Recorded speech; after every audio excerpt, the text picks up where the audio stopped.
ആവർത്തന പുസ്തകം അധ്യായം 15. 7 ആണ്ട് കൂടുമ്പോൾ നീ ഒരു വിമോചനം ആചരിക്കും.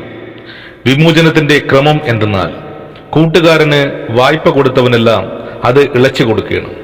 യഹോവയുടെ വിമോചനം പ്രസിദ്ധമാക്കിയത് കൊണ്ട് നീ കൂട്ടുകാരനെയോ സഹോദരനെയോ ബുദ്ധിമുട്ടിക്കരുത്. അന്യജാതിക്കാരനോട് നിനക്ക് മുട്ടിച്ച് പിരിക്കാം, എന്നാൽ നിന്റെ സഹോദരൻ തരുവാനുള്ളത് നീ ഇളച്ചു കൊടുക്കണം.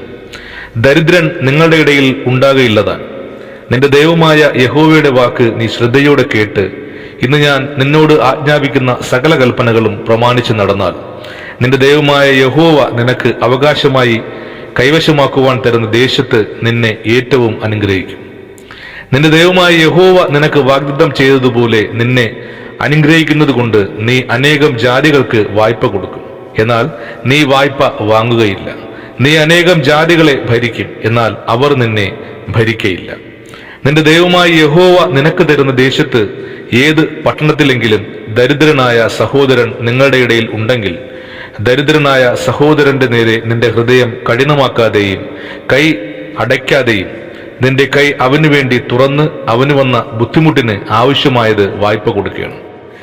വിമോചന സംവത്സരമായ 7-ാം ആണ്ട് അടുത്തിരിക്കുന്നു എന്നിങ്ങനെ നിന്റെ ഹൃദയത്തിൽ ഒരു ദുർവിചാരം തോന്നുകയും ദരിദ്രനായ സഹോദരനോട് നിന്റെ കണ്ണ് നിർദ്ദയമായിരുന്നു അവന് ഒന്നും കൊടുക്കാതിരിക്കുകയും അവൻ നിനക്ക് വിരോധമായി യഹോവയോട് നിലവിളിച്ചിട്ട് നിനക്ക് പാപമായി തീരുകയും ചെയ്യാതിരിപ്പാൻ സൂക്ഷിച്ചുകൊള്ളുക. നീ അവന് കൊടുത്തേ മതിയാവും. കൊടുക്കുമ്പോൾ ഹൃദയത്തിൽ വ്യസനം തോന്നരുത്. നിന്റെ ദൈവമായ യഹോവ നിന്റെ സകല പ്രവൃത്തികളിലും സകല പ്രയത്നത്തിലും അതുനിമിത്തം നിന്നെ അനുഗ്രഹിക്കും. ദരിദ്രൻ ദേശത്ത് അറ്റുപോകുകയില്ല. അതുകൊണ്ട് നിന്റെ ദേശത്ത് അഗതിയും ദരിദ്രനുമായ നിന്റെ സഹോദരന് നിന്റെ കൈ മനസ്സോടെ തുറന്നു കൊടുക്കണമെന്ന് ഞാൻ നിന്നോട് ആജ്ഞാപിക്കുന്നു. നിന്റെ സഹോദരനായ ഒരു എബ്രായ പുരുഷനോ ഒരു എബ്രായ സ്ത്രീയോ നിനക്ക് തന്നെത്താൻ വിറ്റിട്ട് 6 സംവത്സരം നിന്നെ സേവിച്ചാൽ 7-ാം സംവത്സരത്തിൽ നീ അവനെ സ്വതന്ത്രനായി വിട്ടയക്കണം. അവനെ സ്വതന്ത്രനായി വിട്ടയക്കുമ്പോൾ അവനെ വെറും കൈയായിട്ട് അയക്കരുത്.